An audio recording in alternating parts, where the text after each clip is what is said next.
Good afternoon, students.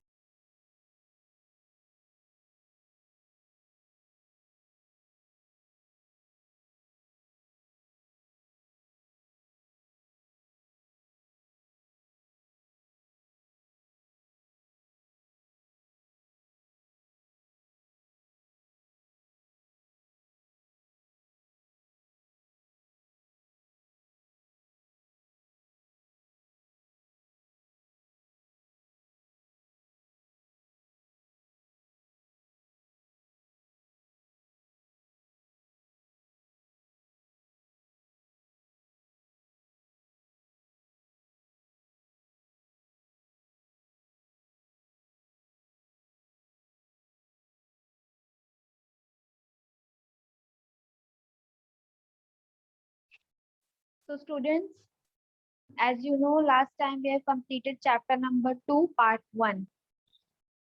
Evelyn Glennie listens to sound without hearing it. ठीक है? So today we'll continue this chapter और इसका एक जो long question था उसका आंसर लिखना रह गया था. So let's start this chapter.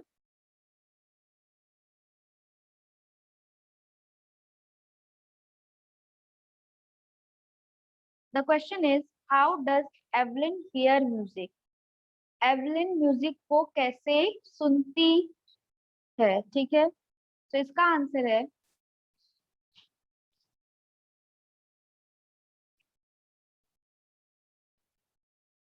Evelyn became deaf by the time she was 11.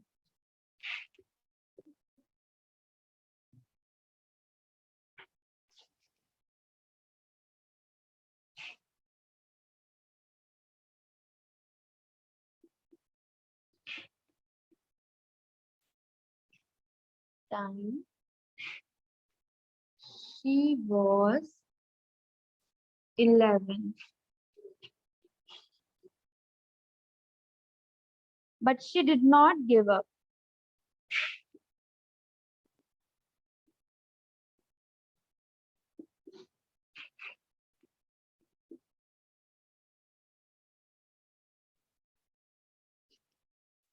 She was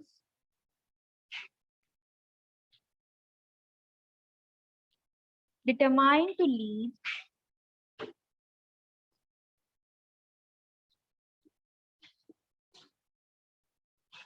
a normal life.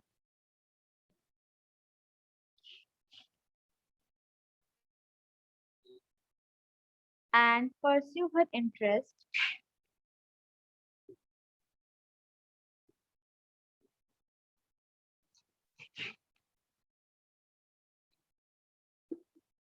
in music. Ron Forbes,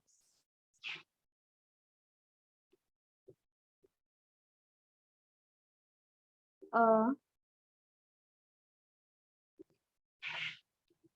percussionist,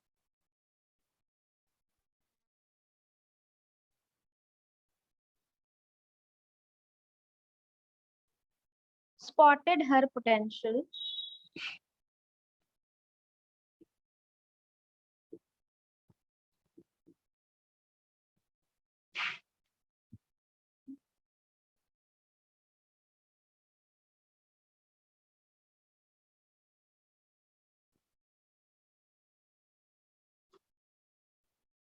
he asked her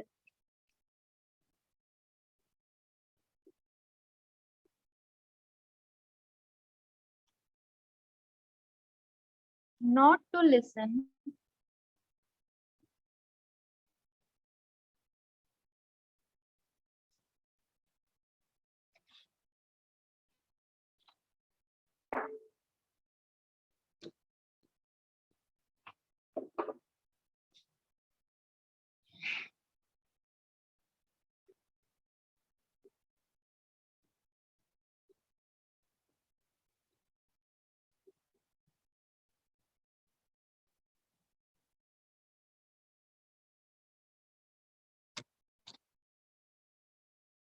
not to listen through ears.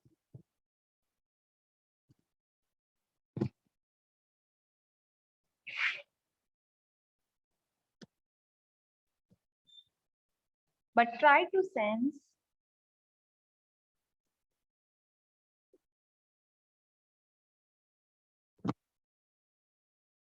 it some other way.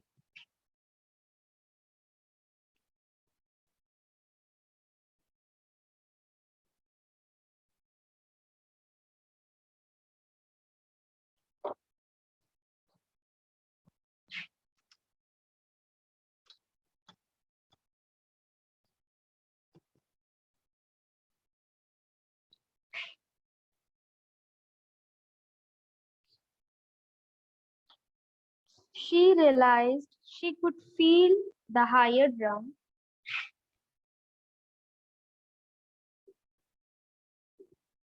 that she could feel the higher drum from the waist up,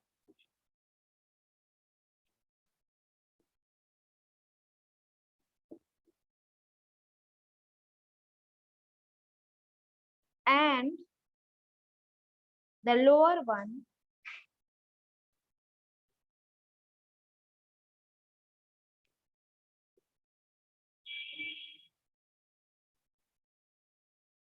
from the waist down.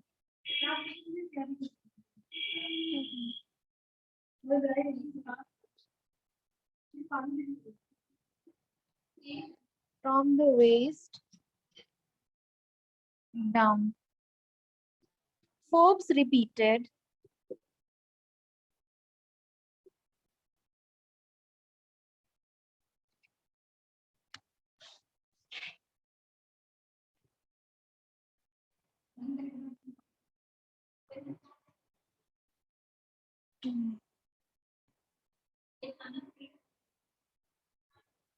ओए भला कोई नहीं हम बीच में बनाएंगे please.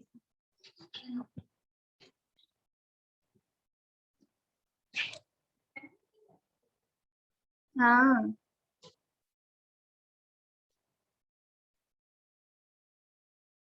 Repeated the exercise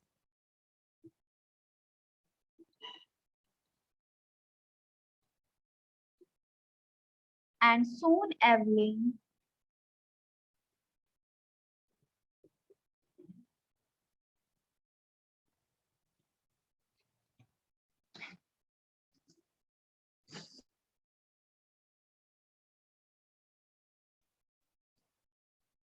discovered that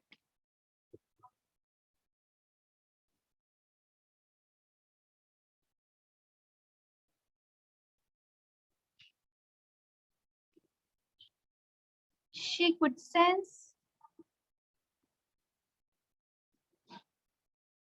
she could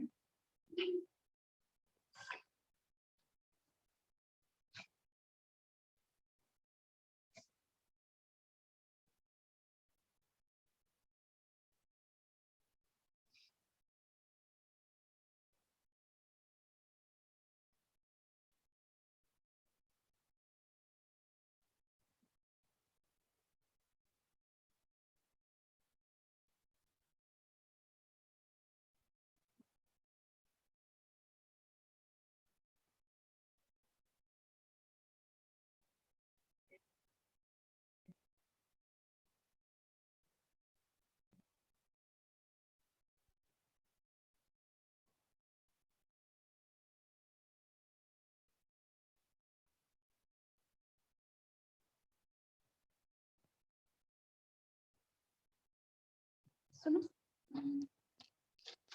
देखो चीज हो नहीं रहा है.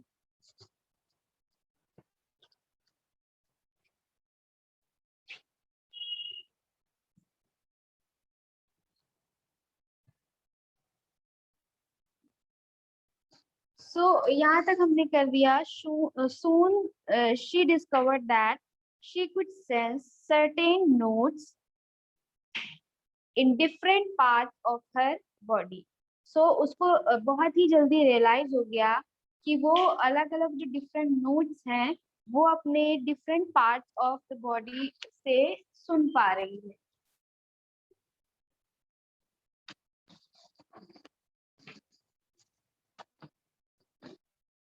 she learned to open her body and mind to sounds. So she learned to open her body and minds to sound. तो उसने सीख लिया था कि अपनी बॉडी और माइंड को साउंड के लिए कैसे ओपन करना है. And vibrations, she herself explained, it pours in through every part of my body. उसने बताया कि ये जो म्यूजिक है वो उसके एवरी पार्ट ऑफ बॉडी में पोर होता है. She herself explained, it pours in through every part of my body. It tingles in the skin. ये मेरी स्किन में वाइब्रेशंस करता है, मेरी स्किन में म्यूजिक फील होता है. My cheekbones and even in my hair. मेरे चीक बोन्स में और मेरे हेयर में भी म्यूजिक जो है वो फील होता है. When she played on xylophone, जब वो xylophone बजाती है, she could sense the sound passing up the stick into her fingertips. और जब वो xylophone बजाती है तब वो अपने जो म्यूजिक का साउंड है उसको अपने फिंगर टिप्स पर भी फील कर सकती है. नेक्स्ट क्या है?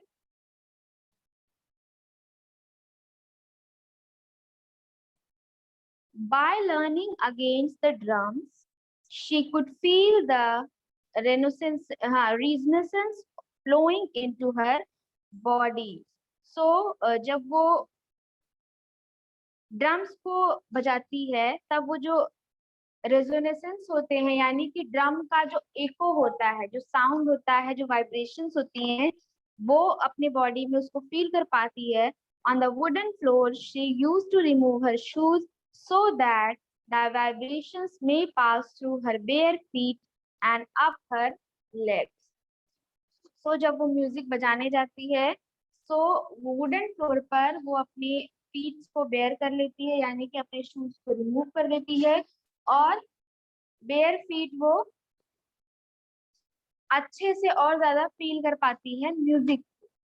So this was your last question of this chapter, जो कि लॉन्ग क्वेश्चन था. ठीक है,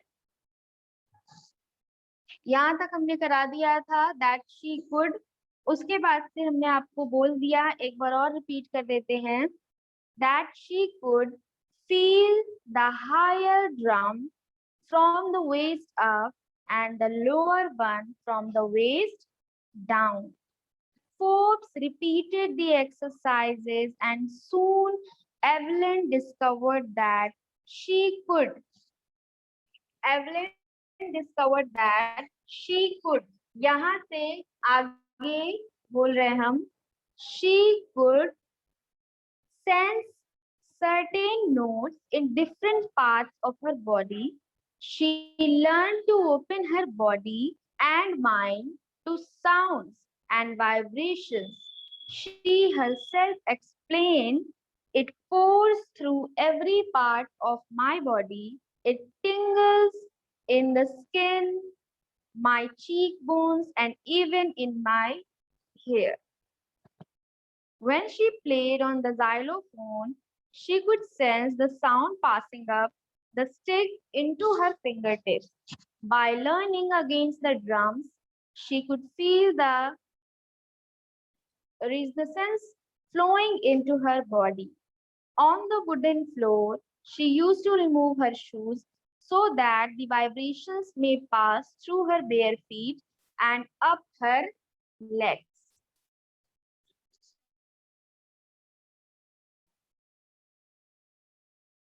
सो यही से आपका जो ये चैप्टर है पार्ट 1 वाला वो एंड होता है. नेक्स्ट चैप्टर है, इसी में आपका है द साउंड ऑफ म्यूजिक में ही पार्ट 2 है. पार्ट 1 हमने पढ़ लिया है. Evelyn Glennie listens to sound without hearing, एक बिना सुने साउंड को वो सुनती थी. सो नेक्स्ट पार्ट इसका जो है the shehnai of Bismillah Khan. इसमें हमें बिस्मिल्लाह खान की शहनाई के बारे में पढ़ना है.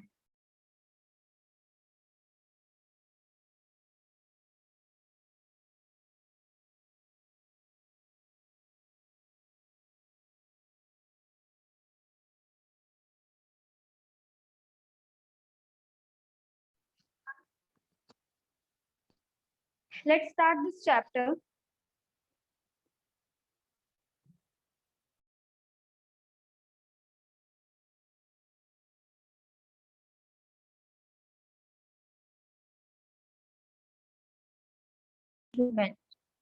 ठीक है, emperor Aurangzeb banned the playing of a musical instrument called pungi in the royal residence for it had a shrill unpleasant sound. So emperor Aurangzeb का आप सबको पता है कि मुगलों का जब यहाँ पर रूल चलता था इंडिया में, तो वो अपने हिसाब से सारे रूल और रेगुलेशन लगाते थे। सो औरंगजेब जो किंग था, एम्परर था, वो बहुत ज्यादा स्ट्रिक्ट था अपने रूल्स को लेकर। सो उसने पुंगी जो इंस्ट्रूमेंट है उसको बैन करा दिया, जस्ट बिकॉज उसको उसका साउंड बिल्कुल भी पसंद नहीं था। पुंगी became the generic name for reeded noise makers. Reeded का मतलब होता है wind instruments which have reeds like the flute, the clarinet, etc. So reeded का मतलब होता है, reeded का, कि कोई ऐसा इंस्ट्रूमेंट जिसमें फूंक मारनी पड़ती है और जैसा कि फिंगर्स होते हैं उस पर प्ले करने के लिए, तो बिल्कुल बांसुरी की तरह, फ्लूट की तरह ही होता है, उसी को कहते हैं readed instrument. Few had thought that it would one day be revived. कुछ को लगा था कि एक समय ऐसा भी आएगा जब पुंगी जो है वो फिर से रिवाइव हो जाएगा। A barber of a family of professional musicians who had access to the royal place decided to improve the tonal quality of the pungi. He chose a pipe with a natural hollow stem that was longer and broader than the pungi. So, a barber of a family of professional musician, एक barber था जो कि एक professional musical family से आता था, who had access to the royal palace, जो कि रॉयल पैलेस में भी जाता था, decided to improve the tonal quality of the पुंगी। उसने डिसाइड किया कि जिस पुंगी के साउंड को लोग पसंद नहीं करते हैं, उसकी जो टोनल क्वालिटी है वो उसके साउंड की, उसको हम चेंज कर देते हैं, इम्प्रूव कर देते हैं। He chose a pipe with a natural hollow stem that was longer and broader than the pungi. उन्होंने एक पाइप लिया जो कि पुंगी से काफी लंबा था और एक नेचुरल पाइप था। उसमें भी क्या किया उसने कि हाँ, longer and broader than the pungi and made 7 holes on the body of the pipe. और उसने क्या किया, उस पाइप पर 7 होल्स बना दिए। When he played on it, जब उसने इसे बजाया, closing and opening some of these holes, कुछ होल्स को क्लोज किया, कुछ होल्स को बंद किया, soft and melodious sounds were produced, और उससे, उस पाइप से, उस न्यू पाइप से बहुत ही सॉफ्ट और मेलोडियस साउंड निकल रहा था। He played the instrument before royalty and everyone was impressed. और उसने इस इंस्ट्रूमेंट को रॉयल्टी यानी कि जो शासन के लोग थे, जो राजा के, जो एम्परर के दरबार के लोग थे, उन सबको सुनाया और everyone was impressed. The instrument, so different from the pungi, had to be given a new name. As the story goes, since it was played in the Shah's chambers and was played by a nai, the instrument was named the Shehnai. So एक barber ने, जिसको नाई बोला जाता है, उसने इस instrument को इम्प्रूव कराया और उसने इसको फिर से रिवाइव कराया। सो इसीलिए, और जो एम्परर का जो दरबार था, शाही जो दरबार था, वहां पर इस इंस्ट्रूमेंट को बजाया गया, रिवाइव कराया गया। इस वजह से शाही दरबार और उस बार्बर जिसको नाई कहते हैं, उन दोनों के नाम को मिक्स करके इस इंस्ट्रूमेंट को एक नया नाम दिया गया, पुंगी से हटाकर नया नाम दिया गया, जो कि क्या था, शहनाई का शाह और बार्बर नाई का नाई। तो शहनाई इसको मिलाकर एक नया नाम दे दिया गया।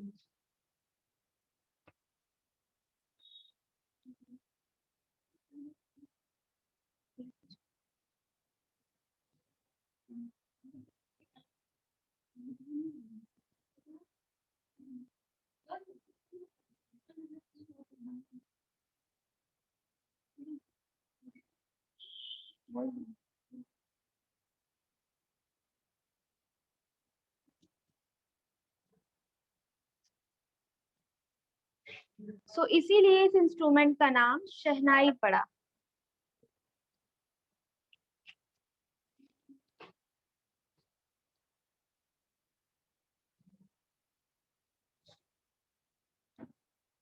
The sound of the Shehnai began to be considered auspicious. Auspicious मतलब promising to bring good fortune. Auspicious मतलब जिससे गुड फॉर्च्यून को माना जाए कि इससे गुड फॉर्च्यून आएगा, मतलब सौभाग्य आएगा। जिस शहनाई को औरंगजेब ने बैन करा दिया था जस्ट बिकॉज कि उसको उसका साउंड जो था वो पसंद नहीं था, उसको अब बहुत ही ऑस्पिशियस माना जाने लगा। उसको किसी भी शुभ कार्य में, है ना, उसमें उसको हमेशा बजाया जाने लगा। क्यों? क्योंकि एक बार्बर था जो एक प्रोफेशनल म्यूजिकल फैमिली से आता था, बिलोंग करता था। उसने डिसाइड किया कि वो पुंगी को एक नया रिवाइव देगा, एक नया पहचान देगा। उसने क्या किया था, उस बार्बर ने एक नेचुरल पाइप लिया और उसमें 7 होल्स बनाए ताकि उस जो इंस्ट्रूमेंट है उसका जो टोनल क्वालिटी है उसको थोड़ा सा इम्प्रूव किया जाए। फिर वो इतना अच्छा लगा कि उसने रॉयल्टी के सामने उसको प्ले किया, जिसको शाही दरबार कहा जाता था, और बार्बर को नाई बोलते थे वो लोग उस समय। सो इसीलिए शाही दरबार और नाई ने बजाया, इसलिए इस जो नया इंस्ट्रूमेंट बना इसका नाम पुंगी से हटाकर शहनाई रख दिया गया, और इसको फिर बहुत ही ऑस्पिशियस इंस्ट्रूमेंट माना जाने लगा। And for this reason, it is still played in temples and is an indispensable component of any North Indian wedding. और indispensable मतलब without which a piece of work cannot be done. मतलब जिसके बिना कोई एक ऐसा काम है जो किया ही नहीं जा सकता, वैसा इंस्ट्रूमेंट इसको बना दिया गया है। साउथ इंडियन जो वेडिंग्स होती हैं उसमें इसको बजाना बहुत ही कंपलसरी मान लिया गया, और टेम्पल्स में, बिकॉज ये एक ऑस्पिशियस इंस्ट्रूमेंट था इसीलिए इसको टेम्पल्स में भी बजाया जाने लगा। In the past the shehnai was part of the नौबत और traditional assemble of 9 instruments found at royal courts. So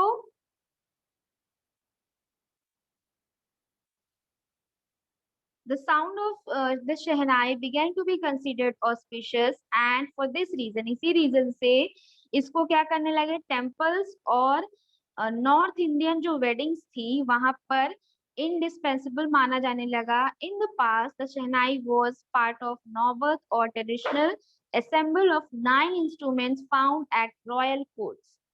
royal court में जो 9 इंस्ट्रूमेंट थे वहां पर इनको इसका भी नाम कंसिडर कर दिया गया, शहनाई का नाम भी। The credit for bringing this instrument onto the classical stage goes to Ustad Bismillah Khan. जो क्लासिकल स्टेज पर इस इंस्ट्रूमेंट को ले जाने का और इस इंस्ट्रूमेंट का नाम इतना आगे ले जाने का पूरा पूरा क्रेडिट किसको जाता है, बिस्मिल्लाह खान को।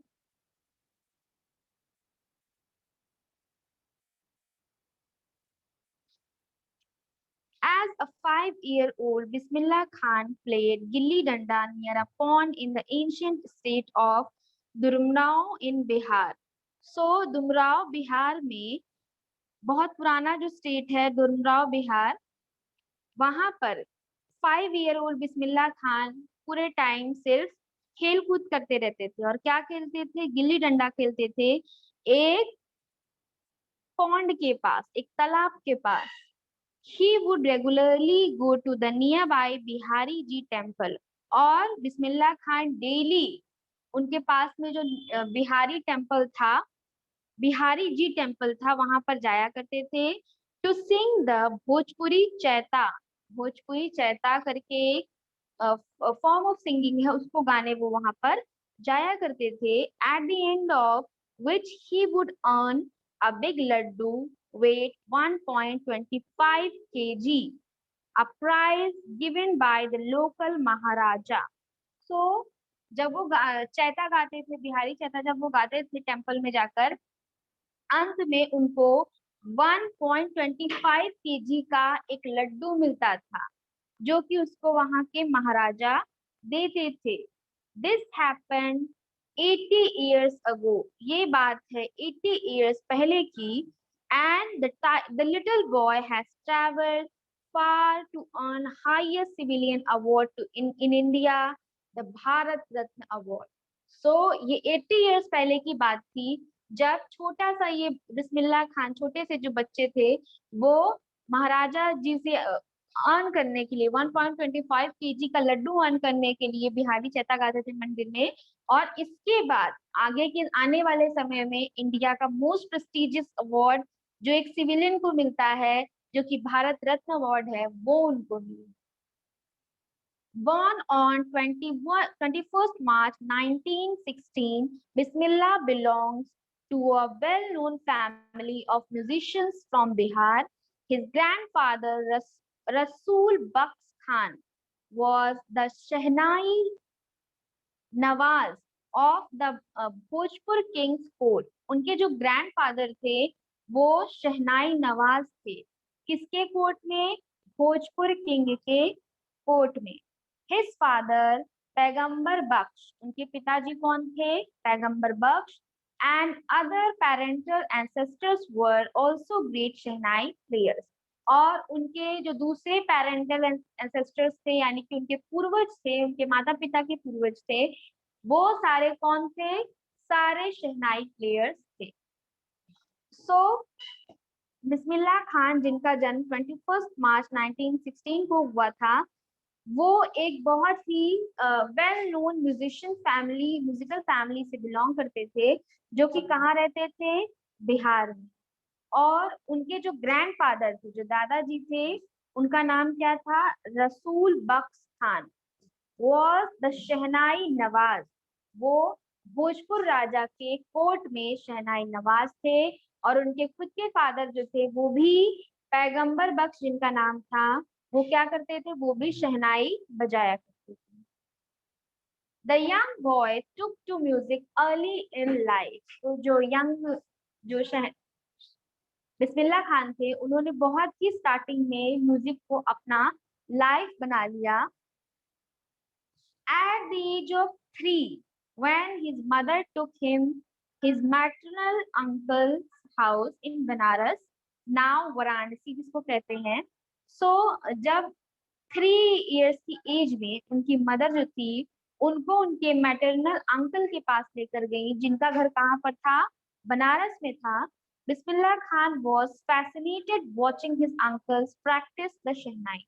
सो बिस्मिल्लाह खान बिल्कुल फैसिनेट हो गए थे, मतलब वो एकदम खिंच गए थे उसी के, मतलब एकदम मंत्र मुग्ध होकर उसी चीज में खो जाना। तो बिल्कुल वो खो गए थे अपने अंकल्स को शहनाई प्ले करते हुए देखकर।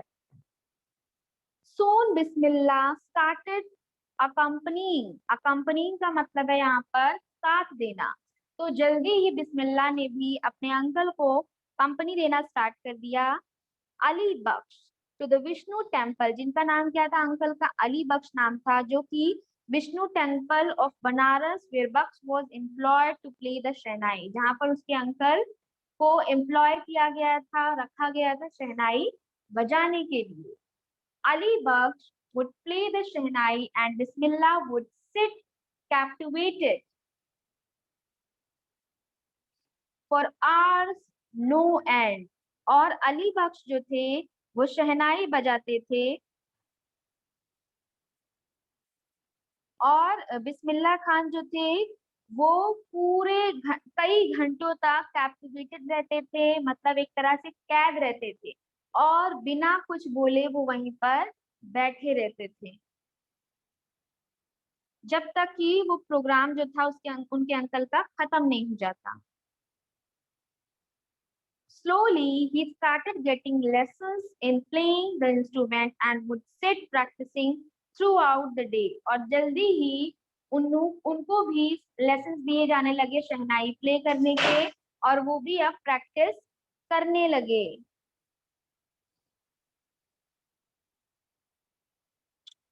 For years to come, the temple of Balaji and Mangla Maiya, इन दो टेम्पल्स में जब वो जाते थे कई सालों तक, and the banks of the Ganga became the young apprentice favorite haunts where he could practice in solitude। जब उनको बड़ा डर लगता था कि जब उनका कोई साथ नहीं देगा, है ना,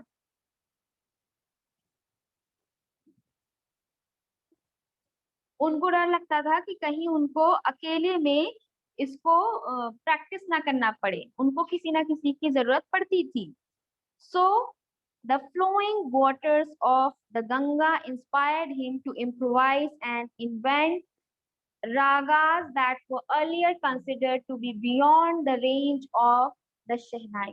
लेकिन धीरे धीरे प्रैक्टिस करते करते जो गंगा की वेव्स थी उससे इंस्पायर होकर बिस्मिल्लाह खान भी एकदम शहनाई बजाने लगे, और कई सारे रागों को इन्वेंट करने लगे, और कई सारे नोट्स हाई राग को भी वो बजाया करते थे। सो इसी तरह से बिस्मिल्लाह खान जो एक बहुत छोटे से बच्चे थे, उन्होंने भी शहनाई को प्ले करना, अच्छे से प्ले करना सीख लिया था, क्योंकि वो बहुत ही यंग एज थे। जब वो 3 इयर्स ओल्ड थे तभी उनकी मदर उनको अपने मैटरनल अंकल के पास लेकर गई, जिनका नाम क्या था, अली बख्श, जिनके साथ वो मंदिर में, जो कि मंदिर में एम्प्लॉय थे, शहनाई बजाया करते थे, उनके साथ वो रह रहकर प्रैक्टिस कर करके कई सारे रागों को उन्होंने इन्वेंट किया।